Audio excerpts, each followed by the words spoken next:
Plastic surgical interventions என்னென்னலாம் இதில் வந்து பண்ணலாம். ஒரு இன்சிஷன் அண்ட் ட்ரைனேஜ் மட்டும் பண்ண போகிறேன் அப்படின்னா அது உங்களுக்கு பெர்மனன்ட் ஒரு க்யூரே கிடையாது.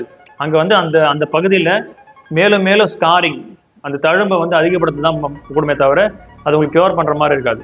அஃப்கோர்ஸ் நிறைய தடவை நீங்கள் சர்ஜரி பண்ணிகிட்டே இருக்கிறீங்க, அந்த பகுதி ஃபுல்லுமே ஸ்கார் ஆகிடுச்சு, தழும்பாயிடுச்சுன்னா அந்த மாதிரி இடத்துல திருப்பி வராது. கிரேட் 3 ஆர் மோர் சிவியர் கேசஸில் மல்டிபிள் சைனஸஸ் ஒரு ஸ்பெசிஃபிக் ரீஜன் மட்டும் தான் இன்வால்வ் ஆயிருக்கு. அந்த மாதிரி சுச்சுவேஷனில் நான் முன்னாடி வீடியோவில் சொன்ன மாதிரி அந்த இடத்த ஃபுல்லத்துமே கட் பண்ணி கிளியர் பண்ணிவிட்டு, இன்க்ளூடிங் இந்த சைனஸ்ஸு, அந்த இன்ஃப்ளமேட்டரி ரியாக்ஷன்ஸு, ஸ்கார் எல்லாத்தையும் ரிமூவ் பண்ணிவிட்டு பெஸ்ட்டு வந்து ஒரு ஃப்ளாப் மாதிரி, ஸ்கின் ஃப்ளாப் மாதிரி எடுத்து போகிறது நல்லது.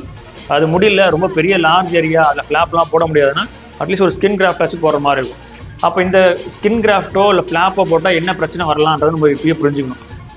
அஃப்கோர்ஸ் நீங்கள் வந்து இட் இஸ் பாசிபிள் அந்த ஒரு ஸ்கின் கிராஃப்டோ ஃப்ளாப்போ போட்டால் அந்த பிரச்சனையை முழுமையாக க்யூர் பண்ணுறதுக்கு கூட முடியறதுக்கு வாய்ப்பு இருக்குது. கம்ப்ளீட்டாக உங்களோட ஹெச்எஸை க்யூர் பண்ணுறதுக்கு கூட அது வாய்ப்பு இருக்குது. ஆனாலும் அது ட்ரேட் ஆஃப் என்னென்னா, இது ஒரு பெரிய ஃப்ளாப் போடும்போது தழும்பு பெருசாக வரும். ஸ்கின் கிராஃப்ட்லாம் போட்டிங்கன்னா கண்ட்ராக்சர்ஸ், அந்த பகுதி தோல் ஃபுல்லாக இழுத்து அசிங்கமாகிறதுக்கும் வாய்ப்பு இருக்குது. பட் அஃப்கோர்ஸ் பேஷண்ட்ஸோட ப்ரிஃபரன்ஸ் தான் இது. பேஷண்ட்ஸ் வந்து சில டைமில் நீங்கள் வந்து வாழ்நாள் முழுக்க கையில் வந்து ஒரு சீடு வந்துகிட்டே இருக்குது, அப்படி இருக்கிறத விட என் கை கொஞ்சம் லைட்டாக ஸ்கார் ஆகி பிரச்சனை இல்லை, எனக்கு இங்கே எதுவும் அசிங்கமாக பார்க்கறதுக்கு அசிங்கமாக தான் பிரச்சனை இல்லை, வெளியில் எதுவும் தெரியாதுல்ல, அதுவே எனக்கு போதும் அப்படின்னு நினச்சாங்கன்னா they can go for the plastic surgery.